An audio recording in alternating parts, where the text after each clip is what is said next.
TBN देखण वाले समुचे दर्शकों नूं दविंदर सिंह बैनीपाल वालों प्यार अते सत्कार सहित सत श्री अकाल। द बैनीपाल शो विच तुहाडा सबना दा निघा स्वागत। आओ दोस्तों, सब तो पहला संखेप दे विच ओ कुछ खबरां ओ कुछ घटनावां तुहाडे नाल साझीआं करां जिन्हां दे उत्ते विचार चर्चा कीती जानी है। अमरीका विच चली गोली, एक पंजाबी समेत कई मौतां। अमरीका विच 6 वरियां दे बच्चे दे कातल नूं फड़न लई $1.5 लाख दा रखिया इनाम। डॉक्टरां दी मेहनत ने 18 वरियां दे शिवम दी बचाई जान। रामदेव खिलाफ पुलिस कोल IMA ने करवाई शिकायत दर्ज। रामदेव ने कानून अते पुलिस ललकारी, नहीं कर सकदा मैनू कोई गिरफ्तार। किसानां ते होए हमले दी केंद्र अते दिल्ली सरकार तो हुई जवाब तलबी। लाल किला हिंसा मामले विच दिल्ली पुलिस की चार्जशीट विच कुछ वड्डे प्रगटावे अते विवादित अरदास मामले विच भाजपा आगू सुखपाल सरां आए सामने। दोस्तों, इन्हां खबरां नूं आधार बनावांगे, इन्हां दे उत्ते विस्तार नाल टिप्पणियां भी करांगे।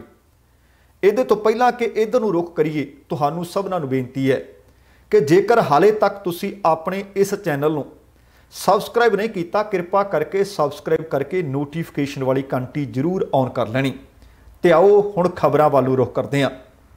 कल दे प्रोग्राम विच भी जिक्र सी ते उह तों पहले प्रोग्रामां दे विच भी इन्हां खबरां दा अक्सर जिक्र करदा है कि अमरीका दे विच शायद ही कोई हफ्ता इस तरह का लंघदा होवे जदों उत्थे गोलीबारी नहीं हुंदी, गोली नहीं चलदी। समय समय ते मंग भी उठदी है कि अमरीका दे विच गन दे उत्ते कंट्रोल कीता जावे, पर अमरीका दे विच गन लॉबी है ना जिहड़ी बड़ी ताकतवर है। पर जिहड़े नवे राष्ट्रपति बीते नवंबर महीने चुने गए सी, जो बाइडन, उन्होंने कई मौकों पर आख्या कि हुण समा आ गया है कि गनस के उत्ते काबू पाउणा लाजमी है। कल खबरां मिलियां सी कि अमरीका का सूबा कैलीफोर्निया, जिथे पंजाबियों की भी संघनी वसों है, उत्थे शहर पैंदा है सनहोजे। सनहोजे की वैली ट्रांसपोर्ट अथॉरिटी भाव VTA के एक रेल यार्ड के विच एक गोलीबारी हुई। गोली चली तो जिस दे विच 8 लोगों को मौत के घाट उतार दिता गया। उन्हां विचों एक पंजाबी भाईचारे नाल संबंधित भी तपतेजदीप सिंह भी है। बड़ी दुखदायक घटना वापरी है। तपतेजदीप सिंह पिंड गगड़ेवाल, जिहड़ा कि गोइंदवाल साहब के नेड़े दा, उत्थों का जंपल सी अते इस समय कैलीफोर्निया विच रहिंदा सी। VTA के साथी दस रहे ने कि वह एक नायक, वह एक हीरो सी, क्योंकि वह दूसरिਆਂ ਨੂੰ बचाउण दे वास्ते अपने कमरे दे विचों बाहर निकल के आया तो उन्होंने लग्या कि मैं अपने बाकी नाल दे कामिਆਂ ਨੂੰ बचा सकदा। वो बीते लगभग 9 वरियां तो VTA विच लाइट रेल आपरेटर दे वजों काम कर रहा सी। इस गोलीकांड दे विच घੱਟ तो घੱਟ 8 लोगों के मारे जाण दी खबर है अते बाद विच हमलावर ने भी पता लगा कि अपने आप नूं गोली मार लई, भाव कुल 9 मौतां इस गोलीकांड दे विच हो गईयां ने। गोलीबारी जिहड़ी होई वो रेल केंद्र ते हुई, जो सेंटा क्लारा काउंटी शeriff विभाग नाल जुड़िया होया है। आवाजाई कंट्रोल केंद्र है जिथे ट्रेनां खड़ियां कीतियां जांदियां ने अते एक रख रखाव यार्ड भी है। पता लग्या कि गोलीबारी घटना जिहड़ी वापरी है, एक हमलावर बाहरों आया तो उन्हें ताड़ ताड़ ताड़ ताड़ गोलियां चलाउणियां शुरू कर दित्तियां। VTA सेंटा क्लेरा काउंटी दे विच बसां, लाइट रेल ਅਤੇ होर आवाजाई ਦੀਆਂ सेवावां उपलब्ध करवाउण वाली ये यार्ड सी।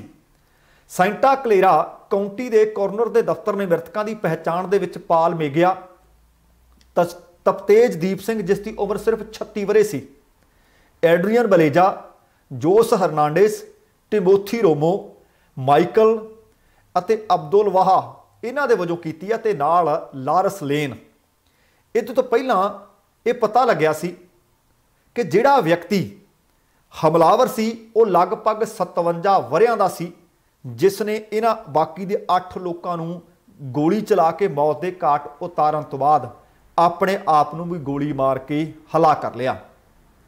अगली खबर है जिहड़ी वो भी अमरीका की ते इस ही सूबे की, भाव कैलीफोर्निया की है।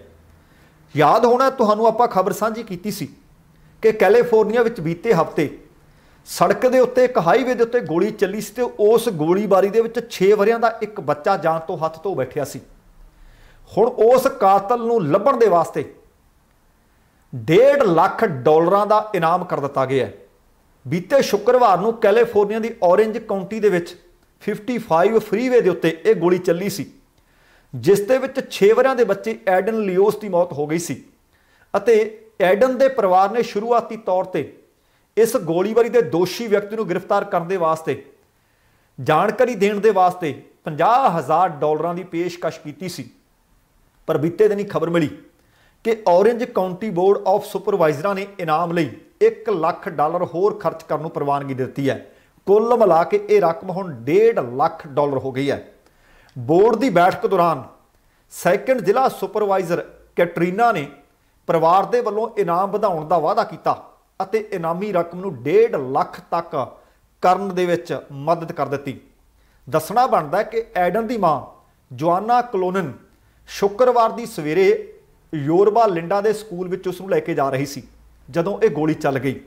ਜੋਆਨਾ ਅਨੁਸਾਰ 55 ਫਰੀਵੇ ਤੇ ਉਹ ਕਾਰਪੂਲ ਲੇਨ ਦੇ ਵਿੱਚ ਜਾ ਰਹੀ ਸੀ ਅਤੇ ਇੱਕ ਚਿੱਟੇ ਰੰਗ ਦੀ ਕਾਰ ਅਚਾਨਕ ਉਹਨਾਂ ਤੋਂ ਅੱਗੇ ਨਿਕਲੀ ਅਤੇ ਉਹਨੇ ਕਾਰ ਦੇ ਵਿੱਚ ਬੈਠੇ ਵਿਅਕਤੀਆਂ ਦੇ ਉੱਤੇ ਗੋਲੀ ਚਲਾ ਦਿੱਤੀ, ਜਿਸ ਦੇ ਵਿੱਚ ਐਡਨ ਜੋ ਕਿ ਬੂਸਟਰ ਸੀਟ ਤੇ ਬੈਠਾ ਸੀ ਪਿਛਲੀ ਸੀਟ ਦੇ ਉੱਤੇ ਗੋਲੀ ਲੱਗੀ ਤੇ ਉਸ ਦੀ ਮੌਤ ਹੋ ਗਈ ਸੀ। ਭਾਵੇਂ ਉਸ ਨੂੰ ਨੇੜੇ ਦੇ ਇੱਕ ਹਸਪਤਾਲ ਲਿਜਾਇਆ ਗਿਆ ਸੀ ਪਰ ਡਾਕਟਰਾਂ ਨੇ ਉਸ ਨੂੰ ਮ੍ਰਿਤਕ ਐਲਾਨ ਦਿੱਤਾ ਸੀ। ਕੈਲੀਫੋਰਨੀਆ ਪੁਲਿਸ ਵੱਲੋਂ ਵੀ ਲੋਕਾਂ ਨੂੰ ਇਸ ਘਟਨਾ ਦੇ ਬਾਬਤ ਜੇ ਕੋਈ ਜਾਣਕਾਰੀ ਹੋਵੇ ਅਪੀਲ ਕੀਤੀ ਗਈ ਸੀ। ਆਖਿਆ ਸੀ ਕਿ ਜੇਕਰ ਕਿਸੇ ਕੋਲ ਡੈਸ਼ ਕੈਮ ਫੁਟੇਜ ਹੋਵੇ ਉਹ ਵੀ ਮੁਹੱਈਆ ਕਰਵਾਵੇ। ਪਰ ਹੁਣ ਪਰਿਵਾਰ ਚਾਹੁੰਦਾ ਹੈ ਕਿ ਜਿਹਨੇ ਇੱਕ ਚੰਗਾ ਭਲਾ ਹਸਤਾ ਵਸਤਾ ਪਰਿਵਾਰ ਉਜਾੜ ਕੇ ਰੱਖ ਦਿੱਤਾ ਹੈ ਉਹ ਬੰਦਾ ਜੇਲ੍ਹ ਦੀਆਂ ਸਲਾਖਾਂ ਪਿੱਛੇ ਹੋਣਾ ਚਾਹੀਦਾ ਹੈ। $1.5 ਲੱਖ ਦੇ ਇਨਾਮ ਦਾ ਐਲਾਨ ਕਰ ਦਿੱਤਾ ਹੈ ਕਿ ਜਿਹੜਾ ਦੱਸੂਗਾ ਸੂਹ ਦੇਊਗਾ ਕਿ ਦੋਸ਼ੀ ਉਸ ਵਕਤ ਗੋਲੀਬਾਰੀ ਦਾ ਕੌਣ ਸੀ। ਅਗਲੀ ਖਬਰ ਹੈ, ਢਿੱਡ ਘਮਾਉਣ ਵਾਲੇ ਬਾਬਾ ਕਸਰ ਕੋਈ ਨਹੀਂ ਛੱਡ ਰਿਹਾ, ਸਮੇਂ-ਸਮੇਂ ਤੇ ਡਾਕਟਰਾਂ ਦੇ ਉੱਤੇ ਤੰਜ ਕੱਸ ਰਿਹਾ ਹੈ। ਅੱਜ ਉਹ ਖਬਰਾਂ ਵੀ ਤੁਹਾਡੇ ਨਾਲ ਸਾਂਝੀਆਂ ਕਰਨੀਆਂ ਨੇ ਪਰ ਉਹਦੇ ਤੋਂ ਪਹਿਲੀ ਆਹ ਖਬਰ ਬੜੀ ਲਾਜ਼ਮੀ ਹੈ। ਵੈਸੇ ਤਾਂ ਕਹਿੰਦੇ ਨੇ ਕਿ ਜਿਹਦੇ ਸਿਰ ਤੇ ਰੱਬ ਦਾ ਹੱਥ ਹੋਵੇ ਜਾ ਕੋ ਰਾਖੇ ਸਾਈਆਂ ਮਾਰ ਸਕੇ ਨਾ ਕੋਈ, ਜਿਹਦੇ ਤੇ ਪ੍ਰਮਾਤਮਾ ਦੀ ਨਜ਼ਰ ਸਵੱਲੀ ਹੋਵੇ ਉਹਦਾ ਕੋਈ ਵਾਲ ਵਿੰਗਾ ਨਹੀਂ ਕਰ ਸਕਦਾ। ਪਰ ਡਾਕਟਰਾਂ ਦੀ ਮਿਹਨਤ ਵੀ ਇਹਦੇ ਵਿੱਚ ਝਲਕਦੀ ਨਜ਼ਰ ਆਊਗੀ। ਮੱਧ ਪ੍ਰਦੇਸ਼ ਦਾ ਇੱਕ ਨੌਜਵਾਨ ਜਿਸ ਦੇ ਸੀਨੇ ਨੂੰ ਆਰ-ਪਾਰ ਕਰਦੀ ਹੋਈ ਮੋਟੀ ਲੱਕੜ ਇੱਕ ਡੰਡਾ ਆਰ-ਪਾਰ ਹੋ ਗਿਆ। ਡਾਕਟਰ 5 ਘੰਟੇ ਸਖਤ ਮਿਹਨਤ ਮੁਸ਼ੱਕਤ ਕਰਦੇ ਰਹੇ, ਆਪਰੇਸ਼ਨ ਕਰਦੇ ਰਹੇ ਪਰ ਨੌਜਵਾਨ ਬਚਾ ਲਿਆ। ਮੱਧ ਪ੍ਰਦੇਸ਼ ਦੇ ਸਾਗਰ ਜ਼ਿਲ੍ਹੇ ਦੇ ਦੇਵਰੀ ਮਾਨੇਗਾਮ ਦਾ ਰਹਿਣ ਵਾਲਾ 18 ਵਰ੍ਹਿਆਂ ਦਾ ਸ਼ਿਵਮ ਰਾਜਪੂਤ ਇੱਕ ਸੜਕ ਹਾਦਸੇ ਦਾ ਸ਼ਿਕਾਰ ਹੁੰਦਾ ਹੈ। ਸ਼ਿਵਮ ਮੋਟਰਸਾਈਕਲ ਤੇ ਜਾ ਰਿਹਾ ਸੀ ਅਤੇ ਉੱਥੇ ਇੱਕ ਰੇਹੜੀ ਜਿਸ ਨੂੰ ਉਹ ਬੈਲ ਗੱਡੀ ਕਹਿ ਦਿੰਦੇ ਆ ਉਹਦੇ ਨਾਲ ਜਾ ਟਕਰਾਇਆ।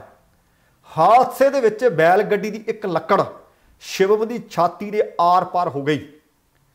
ਪਤਾ ਲੱਗਿਆ ਕਿ ਸ਼ਿਵਮ ਦਾ ਇੱਕ ਫੇਫੜਾ ਫਟ ਗਿਆ ਪਰ ਪਰਮਾਤਮਾ ਦੀ ਇੰਨੀ ਕੁ ਮਿਹਰ ਰਹੀ ਕਿ ਦਿਲ ਸੁਰੱਖਿਅਤ ਸੀ। ਹਾਦਸੇ ਦੇ ਵਿੱਚ ਬੈਲ ਗੱਡੀ ਤੇ ਸ਼ਿਵਮ ਫਸਿਆ ਨਜ਼ਰ ਆ ਰਿਹਾ ਸੀ, ਲਟਕ ਰਿਹਾ ਸੀ ਵਿਚਾਲੇ। ਹਾਦਸੇ ਤੋਂ ਬਾਅਦ ਸ਼ਿਵਮ ਨੂੰ ਨੇੜਲੇ ਸਿਹਤ ਕੇਂਦਰ ਭਰਤੀ ਕਰਵਾਇਆ ਗਿਆ। ਉਹ ਕਹਿੰਦੇ ਇੱਥੋਂ ਲੈ ਜਾਓ ਪ੍ਰਾਈਵੇਟ ਕੇਂਦਰ, ਛੇਤੀ ਕਰੋ, ਚੰਗੇ ਹਸਪਤਾਲ ਲੈ ਜਾਓ, ਇਹ ਬਚ ਸਕਦਾ ਹੈ। ਉਸ ਪ੍ਰਾਈਵੇਟ ਹਸਪਤਾਲ ਦੇ 4 ਡਾਕਟਰਾਂ ਦੀ ਟੀਮ ਨੇ 5 ਘੰਟਿਆਂ ਤੱਕ ਆਪਰੇਸ਼ਨ ਕੀਤਾ। ਆਖਰਕਾਰ ਉਹਦੀ ਛਾਤੀ ਦੇ ਆਰ-ਪਾਰ ਹੋਈ ਲੱਕੜ ਨੂੰ ਕੱਢ ਲਿਆ। ਸ਼ਿਵਮ ਹੁਣ ਖਤਰੇ ਤੋਂ ਬਾਹਰ ਹੈ। ਡਾਕਟਰਾਂ ਦਾ ਦੱਸਣਾ ਕਿ ਸਾਡੇ ਵਾਸਤੇ ਇਹ ਚੁਣੌਤੀ ਭਰਿਆ ਕੇਸ ਸੀ।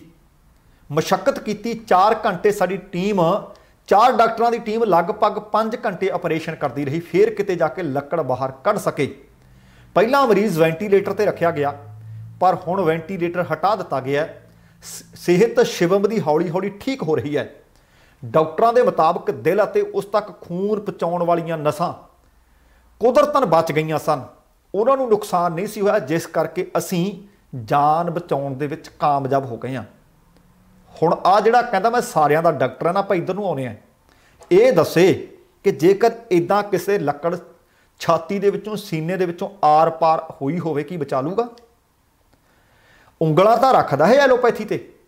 ਮੈਂ ਕੱਲ੍ਹ ਦੇ ਪ੍ਰੋਗਰਾਮ ਵਿੱਚ ਵੀ ਜ਼ਿਕਰ ਕੀਤਾ ਸੀ, ਹੋ ਸਕਦਾ ਕਿ ਹਲੇ ਬਹੁਤ ਸਾਰੀਆਂ ਬਿਮਾਰੀਆਂ ਤੇ ਅਸੀਂ ਕਾਬੂ ਨਹੀਂ ਪਾ ਸਕੇ। ਅੱਗੇ ਪੋਲੀਓ ਨਾਲ ਸਾਡੇ ਹੱਥ ਪੈਰ ਤੁਹਾਨੂੰ ਪਤਾ ਹੈ ਕਿ ਬਹੁਤ ਸਾਰੇ ਜਿਹੜੇ 40+ ਹੋਣਗੇ ਉਹਨਾਂ ਦੇ ਤੁਹਾਨੂੰ ਨਜ਼ਰ ਆਉਣਗੇ। ਬਹੁਤ ਸਾਰੇ ਲੋਕ ਮਲੇਰੀਏ ਨਾਲ ਹੀ ਮਰ ਜਾਂਦੇ ਸੀ। ਕਿੰਨੀਆਂ ਬਿਮਾਰੀਆਂ ਸੀ ਜਿਨ੍ਹਾਂ ਤੇ ਕਾਬੂ ਪਾ ਲਿਆ ਇਸ ਸਾਇੰਸ ਨੇ, ਇਸ ਐਲੋਪੈਥੀ ਨੇ। ਪਰ ਹਾਲੇ ਵੀ ਬਹੁਤ ਸਾਰੀਆਂ ਬਿਮਾਰੀਆਂ ਦੇ ਉੱਤੇ ਰਿਸਰਚ ਚੱਲ ਰਹੀ ਹੈ। ਪਰ ਲੱਗਦਾ ਕਿ ਹੁਣ ਇਸ ਲਾਲਾ ਰਾਮਦੇਵ ਦੀਆਂ ਮੁਸ਼ਕਲਾਂ ਵਧਣਗੀਆਂ, ਕਿਉਂਕਿ IMA ਦੇ ਜਨਰਲ ਸਕੱਤਰ ਨੇ ਡਾਕਟਰ JA ਸ਼ਲੇਲੇ उन्होंने रामदेव के खिलाफ दिल्ली के IP एस्टेट थाने दे विच शिकायत दर्ज करवा दी है। शिकायत में कहा गया कि लाला रामदेव करोना के इलाज को लैके भरम फैला रहा है, जो एक अपराध है। इस तो पहला IMA ने प्रधानमंत्री नरेंद्र मोदी को एक चिट्ठी भी लिखी सी।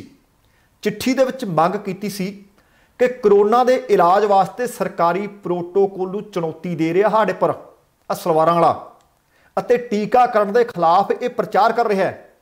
तुसीं कहते हो टीके लवाओ, आपां इस महामारी तो निजात लैनी है, पर जिन्हों आम लोग जां अपने आप को योग गुरु कहाउंदा है, इहदे ते देशद्रोह का मुकदमा दर्ज करो। पर कमाल है, सरकार ने किया नहीं। IMA ने रामदेव को मानहानि का नोटिस भी भेजा सी। IMA ने आख्या कि 15 दिनों के अंदर अंदर जां तां मुआफ़ी मंगे, नहीं तो फिर 1000 करोड़ रुपए के नुकसान की राशि तैयार रखे। दसना बनता है कि लाला रामदेव ने एक वीडियो जारी की सी।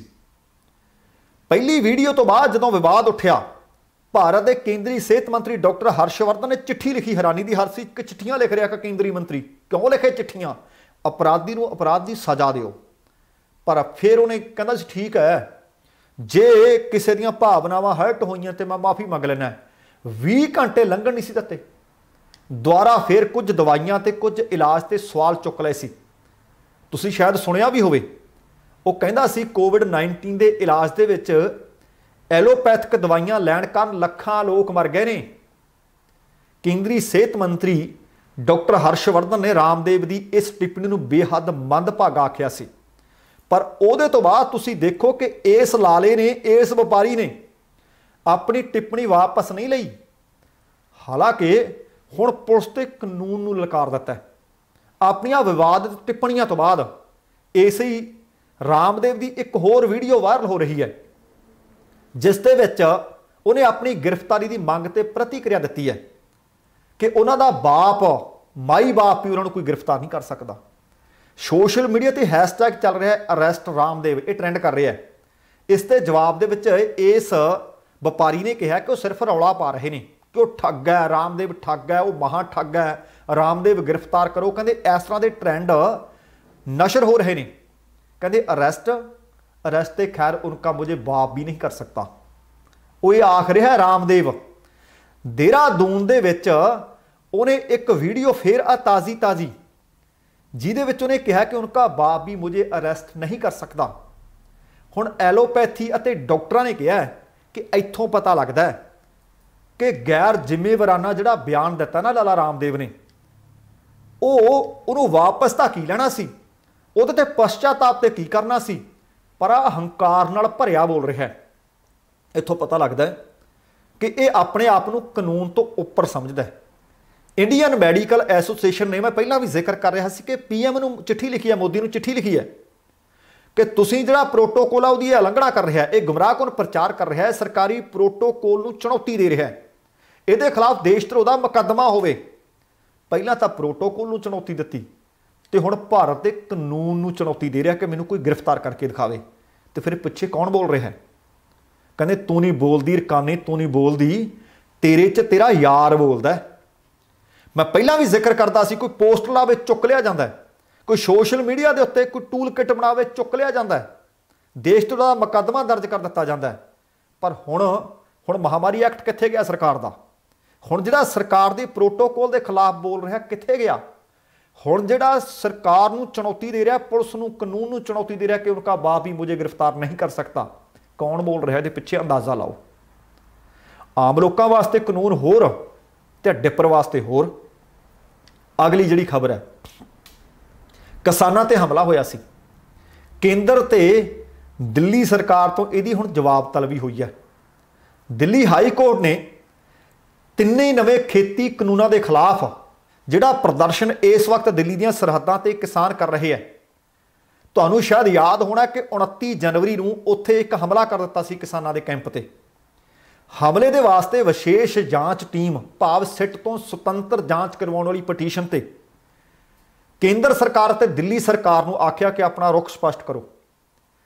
जस्टिस मुक्ता गुप्ता ने केंद्रीय गृह मंत्राला, दिल्ली सरकार के गृह महकमे अते अलीपुर पुलिस थाणा ਇਹ ਉਹ ਥਾਣਾ ਪੈਂਦਾ ਜਿਹਦੇ ਅਧਿਕਾਰ ਖੇਤਰ ਵਾਲੀ ਘਟਨਾ ਦੇ ਵਿੱਚ ਇਹ ਘਟਨਾ ਵਾਪਰੀ ਸੀ। ਉਹਨਾਂ ਨੂੰ ਨੋਟਿਸ ਜਾਰੀ ਕਰ ਦਿੱਤਾ। ਉਹਨਾਂ ਤੋਂ ਪੁੱਛਿਆ ਗਿਆ ਕਿ ਤੁਸੀਂ ਆਪਣਾ ਰੁਖ ਇਹਦੇ ਤੇ ਸਪਸ਼ਟ ਕਰੋ। ਪਟੀਸ਼ਨ ਦੇ ਵਿੱਚ ਦਾਅਵਾ ਕੀਤਾ ਗਿਆ ਕਿ ਦਿੱਲੀ ਅਤੇ ਹਰਿਆਣਾ ਦੇ ਵਿਚਕਾਰ ਸਿੰਘੂ ਸਰਹੱਦ ਤੇ ਕਿਸਾਨਾਂ ਦੇ ਕੈਂਪ ਤੇ 29 ਜਨਵਰੀ ਨੂੰ ਕੁਝ ਸ਼ਰਾਰਤੀ ਲੋਕਾਂ ਨੇ ਉੱਥੇ ਤੈਨਾਤ ਪੁਲਿਸ ਮੁਲਾਜ਼ਮਾਂ ਦੀ ਮਦਦ ਦੇ ਨਾਲ, ਇਹ ਗੱਲ ਲੁਕੀ ਛਿਪੀ ਨਹੀਂ, ਤੁਹਾਨੂੰ ਮਾੜਾ ਜਿਹਾ ਯਾਦ ਕਰਵਾ ਦਿਆਂ ਕਿ ਪੁਲਿਸ ਵਾਲਿਆਂ ਦੀ ਹਾਜ਼ਰੀ ਦੇ ਵਿੱਚ ਲੋਕ ਹਮਲਾ ਕਰੀ ਜਾ ਰਹੇ ਸੀ। ਜਦੋਂ ਸਿੱਖ ਨੌਜਵਾਨਾਂ ਨੂੰ ਵਾਲਾਂ ਤੋਂ ਫੜ ਕੇ ਧੂਹਿਆ ਜਾ ਰਿਹਾ ਸੀ, ਗੱਡੀਆਂ 'ਚ ਸੁੱਟਿਆ ਜਾ ਰਿਹਾ ਸੀ, ਉਸ ਵਕਤ ਕੁਝ ਘਸੁੰਨ ਮੁੱਕੇ ਤੇ ਲੱਤਾਂ ਮਾਰੀ ਜਾਂਦੇ ਸੀ। ਪਟੀਸ਼ਨ ਦੇ ਵਿੱਚ ਇਸ ਗੱਲ ਦਾ ਜ਼ਿਕਰ ਹੈ ਕਿ ਪੁਲਿਸ ਦੀ ਹਾਜ਼ਰੀ ਦੇ ਵਿੱਚ ਕੁਝ ਲੋਕ ਉਸ ਕੈਂਪ ਤੇ ਹਮਲਾ ਕਰਨ ਵਾਸਤੇ ਪੁਲਿਸ ਮੂਕ ਦਰਸ਼ਕ ਸੀ। ਪਟੀਸ਼ਨ ਵਿੱਚ ਇਹ ਵੀ ਦੋਸ਼ ਲਾਇਆ ਗਿਆ ਕਿ ਅਲੀਪੁਰ ਪੁਲਿਸ ਥਾਣੇ 'ਚ ਸ਼ਰਾਰਤੀ ਅਨਸਰਾਂ ਤੇ ਮਾਮਲੇ ਵਿੱਚ ਦਿੱਲੀ ਪੁਲਿਸ ਦੇ ਅਧਿਕਾਰੀਆਂ ਦੇ ਖਿਲਾਫ ਸ਼ਿਕਾਇਤ ਕੀਤੀ ਗਈ, ਪਰ FIR ਦਰਜ ਨਹੀਂ ਹੋਈ। ਤੁਸੀਂ ਦੇਖੋ, ਜੇ ਸ਼ਿਕਾਇਤ ਲੈ ਕੇ ਗਏ ਸੀ ਕਿਸਾਨ ਜਾਂ ਕਿਸਾਨ ਹਮੈਤੀ, ਤਾਂ FIR ਦਰਜ ਕਿਉਂ ਨਹੀਂ ਕੀਤੀ ਗਈ? ਇਹਦੀ ਵੀ ਪੁੱਛ ਪੜਤਾਲ ਕੀਤੀ ਗਈ ਹੈ। ਪਟੀਸ਼ਨ ਦੇ ਵਿੱਚ ਇਹ ਵੀ ਕਿਹਾ ਗਿਆ ਕਿ CBI, ਭਾਰਤ ਦੇ ਚੀਫ ਜਸਟਿਸ, ਰਾਸ਼ਟਰੀ ਮਹਿਲਾ ਕਮਿਸ਼ਨ ਅਤੇ ਰਾਸ਼ਟਰੀ ਮਨੁੱਖੀ ਅਧਿਕਾਰ ਕਮਿਸ਼ਨ ਨੂੰ ਵੀ ਇਸ ਮਾਮਲੇ ਦੀ ਉਚਿਤ ਜਾਂਚ ਲਈ ਬੇਨਤੀ ਕੀਤੀ ਗਈ। ਪਰ ਤੁਸੀਂ ਦੇਖੋ ਕਿ ਆ ਟੌਪ ਦੀਆਂ ਏਜੰਸੀਆਂ ਨੇ ਇਸ ਪਟੀਸ਼ਨ ਦੇ ਵਿੱਚ ਜ਼ਿਕਰ ਹੈ ਕਿ ਇਹਨਾਂ ਨੇ ਵੀ ਕੋਈ ਕਾਰਵਾਈ ਕੀਤੀ ਹੋਈ ਨਹੀਂ। ਪਟੀਸ਼ਨ ਦੇ ਵਿੱਚ SIT ਮਾਮਲੇ ਦੀ ਸੁਤੰਤਰ ਜਾਂਚ ਤੋਂ ਇਲਾਵਾ ਘਟਨਾ ਵਾਲੀ ਥਾਂ ਤੇ ਲੱਗੇ ਕੈਮਰਿਆਂ ਵਿੱਚ ਕੈਦ ਘਟਨਾ ਦੀ ਵੀਡੀਓ ਫੁਟੇਜ ਨੂੰ ਸੁਰੱਖਿਅਤ ਰੱਖਣ ਲਈ ਵੀ ਬੇਨਤੀ ਕੀਤੀ ਗਈ ਹੈ। ਹੁਣ ਤੁਸੀਂ ਦੇਖੋ, ਭਾਵੇਂ CBI ਹੈ, ਭਾਵੇਂ ਮਹਿਲਾ ਕਮਿਸ਼ਨ ਹੈ, ਭਾਵੇਂ ਮਨੁੱਖੀ ਅਧਿਕਾਰ ਕਮਿਸ਼ਨ ਹੈ, ਭਾਵੇਂ ਸੰਬੰਧਿਤ ਥਾਣੇ ਦੇ ਵਿੱਚ ਸ਼ਿਕਾਇਤ ਕੀਤੀ ਗਈ, FIR ਕਿਉਂ ਨਹੀਂ ਦਰਜ ਕੀਤੀ ਗਈ? ਕਿਉਂ ਇਹ ਮਾਮਲਾ ਸਵਾਲਾਂ ਦੇ ਘੇਰੇ ਵਿੱਚ ਨਹੀਂ? 29 ਮਈ ਤੋਂ ਬਾਅਦ ਫਰਵਰੀ ਲੰਘ ਗਈ, ਮਾਰਚ ਲੰਘ ਗਈ, ਅਪ੍ਰੈਲ ਲੰਘ ਗਈ ਤੇ ਅੱਜ ਮਈ ਲੰਘ ਰਹੀ ਹੈ। ਤੁਸੀਂ ਆਪ ਹਿਸਾਬ ਲਾ ਕੇ ਦੇਖੋ ਕਿ 4 ਮਹੀਨੇ ਗੁਜ਼ਰ ਚੁੱਕੇ ਹੈ, ਹਾਲੇ ਤੱਕ ਮੁਕੱਦਮਾ ਦਰਜ ਨਹੀਂ ਹੋਇਆ। ਫਿਰ ਕਹਿੰਦੇ ਨੇ ਕਿ ਕਿਸਾਨ ਸਾਡੇ ਆਪਣੇ ਨੇ, ਅਸੀਂ ਕਾਨੂੰਨ ਸਾਰਿਆਂ ਵਾਸਤੇ ਇੱਕੋ ਜਿਹਾ। ਪਰ ਆਹ ਹਾਈ ਕੋਰਟ ਨੇ ਪੁੱਛਿਆ ਕਿ ਸਾਨੂੰ ਇਸ ਗੱਲ ਦਾ ਜਵਾਬ ਦਿਓ, ਕੋਈ FIR ਦਰਜ ਕਿਉਂ ਨਹੀਂ ਕੀਤੀ? ਕੋਈ ਸਿੱਟ ਬਣਾ ਕੇ ਜਾਂਚ ਕਿਉਂ ਨਹੀਂ ਕੀਤੀ? CBI ਨੇ ਕਿਉਂ ਇਹਦੇ ਤੇ ਕੋਈ ਐਕਸ਼ਨ ਨਹੀਂ ਲਿਆ? ਮਨੁੱਖੀ ਅਧਿਕਾਰ ਏਜੰਸੀ ਨੇ ਕਿਉਂ ਨਹੀਂ? ਮਹਿਲਾ ਕਮਿਸ਼ਨ ਵਾਲਿਆਂ ਨੇ ਕਿਉਂ ਨਹੀਂ ਲਿਆ? ਤੇ ਅਗਲੀ ਖਬਰ, ਇਹ 29 ਜਨਵਰੀ ਦੀ ਘਟਨਾ ਸੀ। ਇਹ ਤੋਂ ਲਗਭਗ 3 ਦਿਨ ਪਹਿਲਾਂ ਗਣਤੰਤਰ ਦਿਵਸ ਮਨਾਇਆ ਜਾ ਰਿਹਾ ਸੀ। ਉਸੇ ਹੀ ਦਿਨ ਟਰੈਕਟਰ ਪਰੇਡ ਕੱਢੀ ਗਈ ਸੀ। ਦਿੱਲੀ ਪੁਲਿਸ ਨੇ ਇੱਕ ਚਾਰਜ ਸ਼ੀਟ ਬੀਤੀ ਆਈ ਥਿੰਕ 17 ਤਰੀਕ ਨੂੰ, ਬਿਲਕੁਲ 17 ਮਈ ਨੂੰ ਇਹ ਚਾਰਜ ਸ਼ੀਟ ਦਾਇਰ ਕੀਤੀ ਸੀ। ਉਹਦੇ ਵਿੱਚ ਕੁਝ ਅਹਿਮ ਪ੍ਰਗਟਾਵੇ ਹੋਏ ਹੈ। ਦਿੱਲੀ ਪੁਲਿਸ ਦੀ ਅਪਰਾਧ ਸ਼ਾਖਾ ਨੇ 17 ਮਈ ਨੂੰ 26 ਜਨਵਰੀ ਵਾਲੇ ਮਾਮਲੇ ਦੇ ਵਿੱਚ, ਜਿਹਨੂੰ ਉਹ ਹਿੰਸਾ ਮਾਮਲਾ ਕਹਿੰਦੇ ਆ, ਉਹਦੇ ਵਿੱਚ ਇੱਕ ਚਾਰਜ ਸ਼ੀਟ ਦਾਖਲ ਕੀਤੀ, ਜਿਹਦੇ ਤੇ ਅਦਾਲਤ 28 ਮਈ ਨੂੰ ਭਾਵ ਅੱਜ ਸੁਣਵਾਈ ਕਰੇਗੀ। ਕ੍ਰਾਈਮ ਬ੍ਰਾਂਚ ਦੇ ਸੂਤਰਾਂ ਦੇ ਮੁਤਾਬਕ ਇਸ ਦਾਇਰ ਚਾਰਜ ਸ਼ੀਟ ਦੇ ਵਿੱਚ ਜਾਂਚ ਦੇ ਦੌਰਾਨ ਵੱਡੀਆਂ ਸਾਜ਼ਿਸ਼ਾਂ ਦਾ ਖੁਲਾਸਾ ਹੋਇਆ, ਜਿਸ ਦੇ ਵਿੱਚ ਸਭ ਤੋਂ ਮਹੱਤਵਪੂਰਨ ਜਾਣਕਾਰੀ ਇਹ ਮਿਲੀ ਹੈ ਕਿ ਕਿਸਾਨੀ ਲਹਿਰ ਦੀ ਆੜ ਦੇ ਵਿੱਚ ਲਾਲ ਕਿਲ੍ਹੇ ਨੂੰ ਕੁਝ ਕਿਸਾਨ ਆਗੂ ਸਿੰਘੂ ਸਰਹੱਦ, ਟਿਕਰੀ ਸਰਹੱਦ, ਗਾਜ਼ੀਪੁਰ ਸਰਹੱਦ ਵਰਗਾ ਪ੍ਰਦਰਸ਼ਨ ਵਾਲਾ ਸਥਾਨ ਬਣਾਉਣ ਦੀ ਸਾਜ਼ਿਸ਼ ਘੜ ਚੁੱਕੇ ਸੀ। 30 ਹਜ਼ਾਰੀ ਅਦਾਲਤ ਦੇ ਵਿੱਚ ਚਾਰਜ ਸ਼ੀਟ ਦਾਇਰ ਕੀਤੀ ਗਈ। ਸੂਤਰਾਂ ਦੇ ਹਵਾਲੇ ਨਾਲ ਇਹ ਖਬਰ ਮਿਲ ਰਹੀ ਹੈ ਕਿ ਕੇਂਦਰ ਦੇ ਨਵੇਂ ਖੇਤੀ ਕਾਨੂੰਨਾਂ ਦੇ ਖਿਲਾਫ ਇਸ ਚੱਲ ਰਹੇ ਅੰਦੋਲਨ ਦੇ ਵਿੱਚ ਪ੍ਰਦਰਸ਼ਨਕਾਰੀ ਕਿਸਾਨ ਲਾਲ ਕਿਲ੍ਹੇ ਤੇ ਪੱਕਾ ਕਬਜ਼ਾ ਕਰਨਾ ਚਾਹੁੰਦੇ ਸਨ। 3232 ਪਾ 3232 ਪੰਨਿਆਂ ਦੀ ਇਹ ਚਾਰਜ ਸ਼ੀਟ ਹੈ, ਜਿਸ ਦੇ ਮੁਤਾਬਕ 26 ਜਨਵਰੀ ਨੂੰ ਲਾਲ ਕਿਲ੍ਹਾ ਹਿੰਸਾ ਦੀ ਸਾਜ਼ਿਸ਼ ਬੀਤੇ ਵਰੇ ਨਵੰਬਰ ਅਤੇ ਦਸੰਬਰ ਮਹੀਨੇ ਵਿੱਚ ਹੀ ਰਚੀ ਜਾ ਚੁੱਕੀ ਸੀ। ਇਸ ਦੇ ਵਿੱਚ ਕੇਸ ਦੇ ਵਿੱਚ ਕਈ ਦਰਜਨ ਮੁਲਜ਼ਮਾਂ ਦੀ ਗ੍ਰਿਫਤਾਰੀ, ਦਰਜ ਬਿਆਨ, ਕੁਝ ਸਬੂਤ ਉਹ ਦੱਸ ਰਹੇ ਨੇ ਕਿ ਉਹਨਾਂ ਦੇ ਆਧਾਰ ਤੇ ਅਸੀਂ ਇਹ ਚਾਰਜ ਸ਼ੀਟ ਤਿਆਰ ਕੀਤੀ ਹੈ। 26 ਜਨਵਰੀ ਨੂੰ ਦਿੱਲੀ ਦੇ ਲਾਲ ਕਿਲ੍ਹੇ ਦੇ ਅੰਦਰ ਅਤੇ ਬਾਹਰ ਭਿਆਨਕ ਹਿੰਸਾ ਤੇ ਤਬਾਹੀ ਮਚਾਈ ਗਈ। ਕਿਸਾਨ ਅੰਦੋਲਨ ਦੀ ਆੜ ਦੇ ਵਿੱਚ ਭਾਰਤ ਦੀ ਇਤਿਹਾਸਕ ਸਨਮਾਨ ਦਾ ਪ੍ਰਤੀਕ, ਜਿਸ ਨੂੰ ਮੰਨਿਆ ਜਾਂਦਾ ਹੈ ਲਾਲ ਕਿਲ੍ਹਾ, ਉੱਥੇ ਇਸ ਚਾਰਜ ਸ਼ੀਟ ਦੇ ਵਿੱਚ ਲਿਖਿਆ ਗਿਆ ਕਿ ਲਾਲ ਕਿਲ੍ਹੇ ਦਾ ਅਪਮਾਨ ਕੀਤਾ ਗਿਆ, ਤਿਰੰਗੇ ਦਾ ਅਪਮਾਨ ਕੀਤਾ ਗਿਆ, ਬੇਇੱਜ਼ਤੀ ਕੀਤੀ ਗਈ ਅਤੇ ਤਿਰੰਗੇ ਦੀ ਜਗ੍ਹਾ ਦੇ ਉੱਤੇ ਇੱਕ ਹੋਰ ਝੰਡਾ ਅਤੇ ਨਾਲ ਕਿਸਾਨੀ ਝੰਡਾ ਲਹਿਰਾ ਦਿੱਤਾ ਗਿਆ। ਹੁਣ ਤੁਸੀਂ ਤਸਵੀਰਾਂ ਦੇਖਿਓ, ਉਹਦੇ ਵਿੱਚ ਦੇਖੋ ਕਿ ਨਾਲ ਕਿਸਾਨੀ ਝੰਡਾ ਤੇ ਇੱਕ ਕੇਸਰੀ ਨਿਸ਼ਾਨ ਸਾਹਿਬ ਜ਼ਰੂਰ ਝੂਲ ਰਿਹਾ ਹੈ, ਪਰ ਦੇਖਿਓ ਕੀ ਕੇਸਰੀ ਨਿਸ਼ਾਨ ਸਾਹਿਬ ਤੇ ਕਿਸਾਨੀ ਝੰਡੇ ਦੇ ਨਾਲ ਤਿਰੰਗਾ ਝੂਲ ਰਿਹਾ ਜਾਂ ਨਹੀਂ। ਪਰ ਚਾਰਜ ਸ਼ੀਟ ਦੇ ਵਿੱਚ ਇਸ ਗੱਲ ਦਾ ਜ਼ਿਕਰ ਹੈ ਕਿ ਤਿਰੰਗੇ ਦਾ ਅਪਮਾਨ ਕਰ ਦਿੱਤਾ, ਨਾਲ ਕੇਸਰੀ ਤੇ ਨਾਲ ਇੱਕ ਕਿਸਾਨੀ ਝੰਡਾ ਲਾ ਦਿੱਤਾ। ਬਹੁਤ ਸਾਰੇ ਲੋਕਾਂ ਨੂੰ ਦਿੱਲੀ ਪੁਲਿਸ ਨੇ ਇਹਦੇ ਵਿੱਚ ਗ੍ਰਿਫਤਾਰ ਕੀਤਾ ਸੀ ਅਤੇ ਕੁਝ ਚਿਰ ਪਹਿਲਾਂ ਪੁਲਿਸ ਨੇ ਅਦਾਲਤ ਦੇ ਵਿੱਚ ਚਾਰਜ ਸ਼ੀਟ ਦਾਇਰ ਕਰਕੇ ਇੱਕ ਹੈਰਾਨ ਕਰਨ ਵਾਲਾ ਖੁਲਾਸਾ ਕੀਤਾ। ਇਸ ਚਾਰਜ ਸ਼ੀਟ ਦੇ ਅਨੁਸਾਰ ਇਹ ਇੱਕ ਸੋਚੀ ਸਮਝੀ ਸਾਜ਼ਿਸ਼, ਸੂਤਰਾਂ ਅਨੁਸਾਰ 26 ਜਨਵਰੀ ਦਾ ਦਿਨ ਤੈਅ ਕਰਨਾ ਵੀ ਇੱਕ ਸੋਚੀ ਸਮਝੀ ਸਾਜ਼ਿਸ਼, ਕਿਉਂਕਿ ਇਸ ਕਿਸਾਨ ਅੰਦੋਲਨ ਦੇ ਦੌਰਾਨ ਇਹ ਅਪਰਾਧ ਸ਼ਾਖਾ ਦੀਆਂ ਮੈਂ ਬਿਆਨ ਦੱਸ ਰਿਹਾ ਜਿਹੜੇ ਚਾਰਜ ਸ਼ੀਟ ਵਿੱਚ ਦਾਇਰ ਨੇ, ਮੈਂ ਆਪਣੇ ਕੋਲੋਂ ਕੁਝ ਨਹੀਂ ਦੱਸ ਰਿਹਾ। ਉਹਦੇ ਵਿੱਚ ਲਿਖਿਆ ਹੋਇਆ ਹੈ ਕਿ ਕੁਝ ਸਮਾਜ ਵਿਰੋਧੀ ਅਨਸਰ ਅਤੇ ਬਹੁਤਿਆਂ ਦਾ ਹਿੰਸਾ ਕਰਨ ਵਾਲੇ ਲੋਕ, ਕੇਂਦਰ ਸਰਕਾਰ ਉਹਨਾਂ ਨੂੰ ਪਤਾ ਸੀ ਕਿ ਅੱਜ 26 ਜਨਵਰੀ ਦੇ ਦਿਨ ਤਾਕਤ ਨਹੀਂ ਵਰਤੇਗੀ, ਭਾਵ ਕੌਮੀ ਤਿਉਹਾਰ ਹੈ, ਗਣਤੰਤਰ ਦਿਵਸ ਮਨਾਇਆ ਜਾ ਰਿਹਾ ਹੈ। ਇਹੀ ਕਾਰਨ ਸੀ ਚਾਰਜ ਸ਼ੀਟ ਦੇ ਮੁਤਾਬਕ ਕਿ ਜਾਣ ਬੁੱਝ ਕੇ ਟਰੈਕਟਰ ਪਰੇਡ ਦੇ ਲਈ 26 ਜਨਵਰੀ ਦਾ ਦਿਨ ਚੁਣਿਆ ਗਿਆ ਤੇ ਮਿਥਿਆ ਗਿਆ। ਜਾਂਚ ਟੀਮ ਦੇ ਮੁਤਾਬਕ 26 ਜਨਵਰੀ ਵਰਗੇ ਰਾਸ਼ਟਰੀ ਤਿਉਹਾਰ ਦੀ ਚੋਣ ਵੀ ਇਸੇ ਲਈ ਕੀਤੀ ਗਈ ਤਾਂ ਕਿ ਦੇਸ਼ ਵਿਦੇਸ਼ ਦੇ ਵਿੱਚ ਭਾਰਤ ਸਰਕਾਰ ਦੇ ਮਾਣ ਨੂੰ ਠੇਸ ਪਹੁੰਚਾਈ ਜਾ ਸਕੇ, ਭਾਰਤ ਸਰਕਾਰ ਨੂੰ ਦੁਨੀਆ ਭਰ ਵਿੱਚ ਸ਼ਰਮਿੰਦਾ ਕੀਤਾ ਜਾ ਸਕੇ। ਹੁਣ ਦਿੱਲੀ ਪੁਲਿਸ ਦੀ ਕ੍ਰਾਈਮ ਬ੍ਰਾਂਚ ਦੇ ਸੂਤਰਾਂ ਦੇ ਮੁਤਾਬਕ ਅਦਾਲਤ ਵਿੱਚ ਦਾਇਰ ਚਾਰਜ ਸ਼ੀਟ ਵਿੱਚ ਇਸ ਗੱਲ ਦਾ ਜ਼ਿਕਰ ਕੀਤਾ ਗਿਆ ਹੈ ਕਿ ਲਾਲ ਕਿਲੇ ਵਿੱਚ ਤਿਰੰਗਾ ਝੰਡਾ ਉਤਾਰਿਆ ਗਿਆ, ਹੋਰ ਕਿਸਾਨੀ ਝੰਡਾ ਲਹਿਰਾ ਦਿੱਤਾ ਗਿਆ, ਪਰ ਲਹਿਰਾਉਣ ਦੇ ਪਿੱਛੇ ਵੀ ਉਹ ਕਹਿੰਦੇ ਇੱਕ ਸਾਜ਼ਿਸ਼, ਝੰਡਾ ਲਹਿਰਾਉਣ ਵਾਲੇ ਮੁਲਜ਼ਮਾਂ ਨੂੰ ਵੱਡਾ ਪੈਸਾ ਦੇਣ ਦਾ, ਵੱਡੀਆਂ ਰਕਮਾਂ ਦੇਣ ਦੇ ਵਾਅਦੇ ਕੀਤੇ ਗਏ। ਇਸ ਦੇ ਲਈ ਭਾਰਤ ਦੇ ਵਿਰੁੱਧ ਕੰਮ ਕਰਨ ਵਾਲੇ ਸਿੱਖਸ ਫॉर ਜਸਟਿਸ ਦੇ ਗੁਰਪਤਵੰਤ ਸਿੰਘ ਪੰਨੂ ਨੇ ਕਹਿੰਦੇ ਕਰੋੜਾਂ ਰੁਪਏ ਦੇਣ ਦਾ ਐਲਾਨ ਕੀਤਾ ਸੀ, ਜਿਹੜਾ ਉੱਥੇ ਝੰਡਾ ਲਹਿਰਾ ਦੇਵੇਗਾ।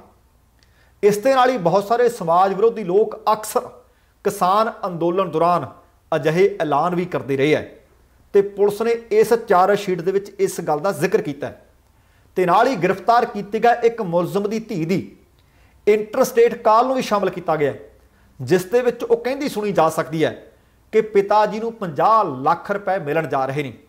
ਇਸ ਲਈ ਕੇਸ ਦੀ ਗੰਭੀਰਤਾ ਦੇ ਮੱਦੇਨਜ਼ਰ ਬਹੁਤ ਸਾਰੇ ਸਬੂਤ ਨਾਲ ਇਸ ਚਾਰਜ ਸ਼ੀਟ ਦੇ ਵਿੱਚ ਨੱਥੀ ਕੀਤੇ ਗਏ ਹੈ। ਹੁਣ ਚਾਰਜ ਸ਼ੀਟ ਦੇ ਮੁਤਾਬਕ ਇਸ ਹਿੰਸਕ ਘਟਨਾ ਦੀ ਸਕ੍ਰਿਪਟ ਬਹੁਤ ਪਹਿਲਾਂ ਹੀ ਲਿਖ ਲਈ ਗਈ ਸੀ। ਸੂਤਰਾਂ ਅਨੁਸਾਰ 26 ਜਨਵਰੀ ਨੂੰ ਲਾਲ ਕਿਲੇ ਦੀ ਹਿੰਸਾ ਦੀ ਸਾਜ਼ਿਸ਼, ਜਿਸ ਤਰ੍ਹਾਂ ਮੈਂ ਪਹਿਲਾਂ ਜ਼ਿਕਰ ਕਰ ਰਿਹਾ ਸੀ ਕਿ ਨਵੰਬਰ ਤੇ ਦਸੰਬਰ 2020 ਦੇ ਵਿੱਚ ਲਿਖੀ ਗਈ, ਘੜੀ ਗਈ। ਇਸ ਲਈ ਪੰਜਾਬ ਅਤੇ ਹਰਿਆਣਾ ਦੇ ਵਿੱਚ ਟਰੈਕਟਰ ਅਤੇ ਹੋਰ ਬਹੁਤ ਸਾਰਾ ਸਾਜੋ ਸਮਾਨ ਖਰੀਦਿਆ ਗਿਆ। ਦਿੱਲੀ ਪੁਲਿਸ ਨੇ ਪੰਜਾਬ ਵਿੱਚ ਟਰੈਕਟਰਾਂ ਦੀ ਵੱਧ ਰਹੀ ਖਰੀਦ ਦੇ ਅੰਕੜੇ ਵੀ ਚਾਰਜ ਸ਼ੀਟ ਦਾ ਹਿੱਸਾ ਬਣਾਏ ਨੇ। ਦਿੱਲੀ ਪੁਲਿਸ ਦੇ ਅਨੁਸਾਰ ਜਿੱਥੇ ਨਵੰਬਰ 2020 ਵਿੱਚ 43% ਟਰੈਕਟਰਾਂ ਦੀ ਖਰੀਦ ਵਧੀ, ਉੱਥੇ ਹੀ ਦਸੰਬਰ ਮਹੀਨੇ ਇਹ ਖਰੀਦ ਵੱਧ ਕੇ 94% ਹੋ ਗਈ। ਹਰਿਆਣਾ 'ਚ ਵੀ ਕਿਸਾਨ ਬਿੱਲ ਪੇਸ਼ ਹੋਣ ਤੋਂ ਬਾਅਦ ਟਰੈਕਟਰਾਂ ਦੀ ਖਰੀਦ ਦੇ ਵਿੱਚ ਵਾਧਾ ਦਰਜ ਕੀਤਾ ਗਿਆ।